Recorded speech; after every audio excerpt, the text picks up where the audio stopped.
الله ينعل ابوك بنتي. ولعت على البعليصه. خلصت من بدري. على شو عم تفرجي؟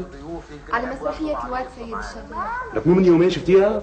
من يومين كانت معروضة على الام بي بي. واليوم؟ واليوم على البي بي ام. يعني ضروري كل ما بدها تنعرض تشوفيها؟ وليش لا؟ فعلا المسرحية حلوة ومؤثرة، ليش حتى ما نتفرج عليها يعني؟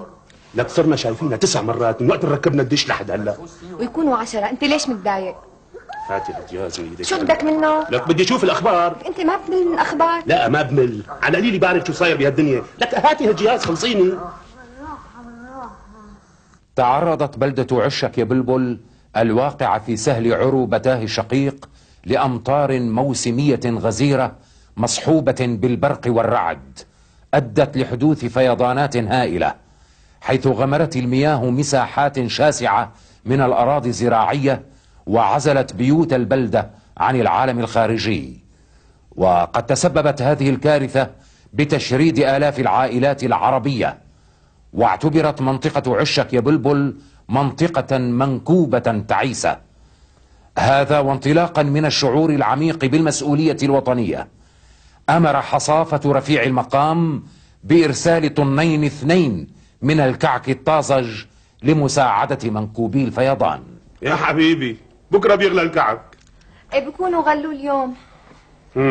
وقد اعتبرت منطقة عشك يا بلبل منطقة منكوبة، هذا وانطلاقا من الشعور العميق بالمسؤولية، وتمشيا مع سياسة التمتين أواصر الصداقة والتعاون بين دول المنطقة، أمر حصافة رفيع المقام في القطر الشقيق عروبتاه بإرسال 5 أطنان من الكعك بسمسم لمساعدة منكوبي الفيضان في عشك يا بلبل. العمى لك دغري صاروا 5. ستوكهولم صرحنا منكوبة، هذا وانطلاقا من الشعور بالمسؤولية وتمشيا مع سياسة تمتين أواصر الصداقة والتعاون بين الدول العربية، وسعيا لتحسين الأوضاع المعيشية والحياتية للمنكوبين، أمر حصافة رفيع المقام بإرسال 10 أطنان من مادة الكعك بسمسم ويانسون لمساعدة منكوبي الفيضان في عشك يا بلبل. يا حبيبي لك شو فاتحين مزاد.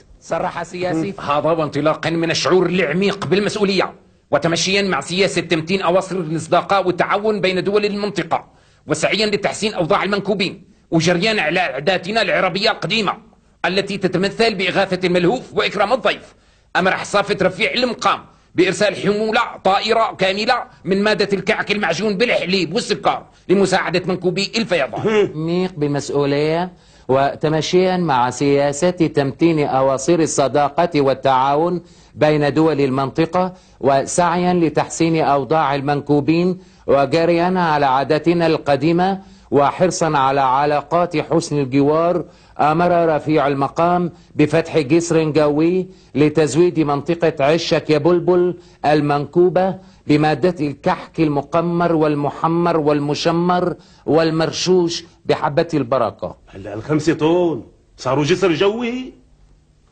هذا وقد استقبل سكان المنطقة المنكوبة بأسيدي خبر إرسال الكعك بابتهاج كبير، وقاموا بتنظيم مسيرة احتفالية بهذه المناسبة، ورفعوا رايات الشكر والعرفان، ورددوا الأهازيج الشعبية ومواويل العتابة. شايفين شلون؟ وقد تحولت الساحات إلى أعراس شعبية وعقدت حلقات الدبكة. فهمتوا سيدي؟ ولك فاضيين يدبكوا؟ ايه الضانات والأمطار، هذا وتوالي وكالات الأنباء العربية والعالمية الإشادة باللفتة الكريمة لحصافة رفيع المقام عندما أمر بإرسال أسطول بحري من الكعك لقرية عشك يا بلبل المنكوبة. وقد خصصت الصحف حيزا هاما من صفحاتها الأولى للحديث عن هذه المناسبة، كما قامت محطات التلفزة بتغطية الحدث تغطية شاملة.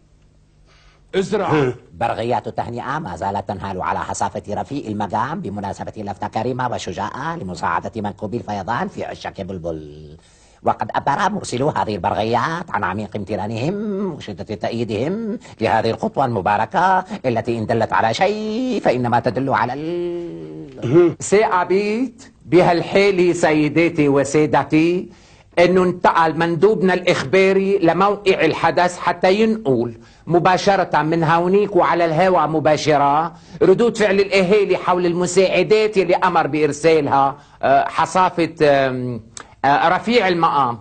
فمشوا تنروح لهنيك مشوا. لك انت نحن عم ندور عليك يخرب بيتك.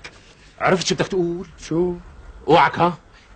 لفتة كريمة بادرة شجاعة ايه عرفت من فظاعة يعني عرفها؟ عرفت. اوعك تخربطها؟ لا برنامجنا على الهواء ولا يهمك. الله هاتوا كعكة بتقرط قرطين من هالكعكة بعدين بتحكي فهمت؟ إيه؟ الله يرضى عليك.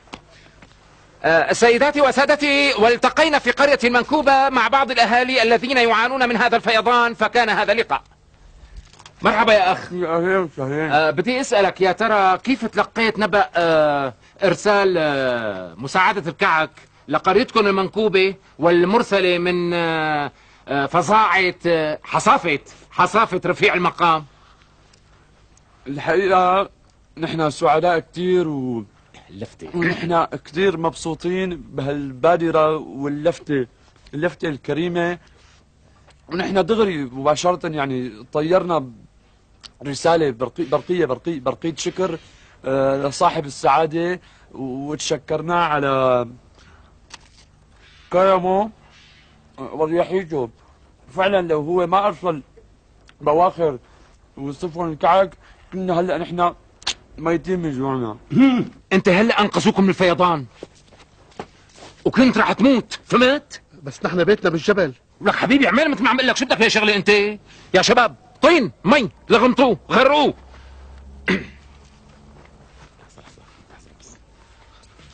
بسرعة يعطيك العافية. استعداد سيد هشام ملح، استعداد يلا.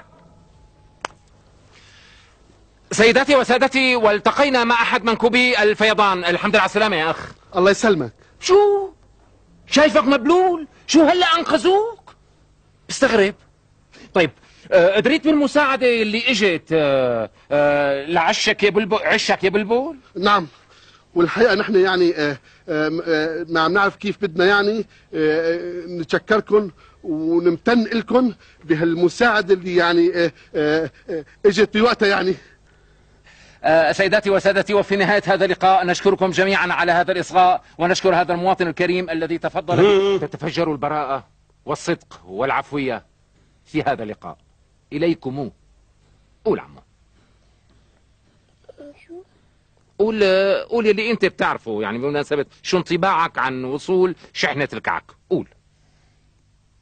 نحن حبينا كتير هالكعك يلي وصلنا. عظيم.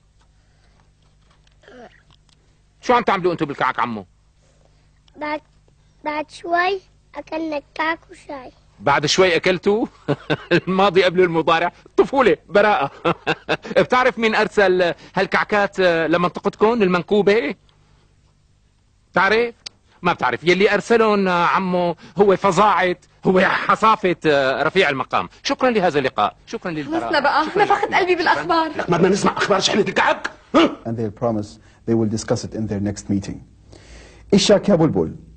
The aircraft has been unfortunately drawn in the sea while it was flying to Ishak Ya Bulbul in Orobatah country, and all the cakes got wet because of the salt water.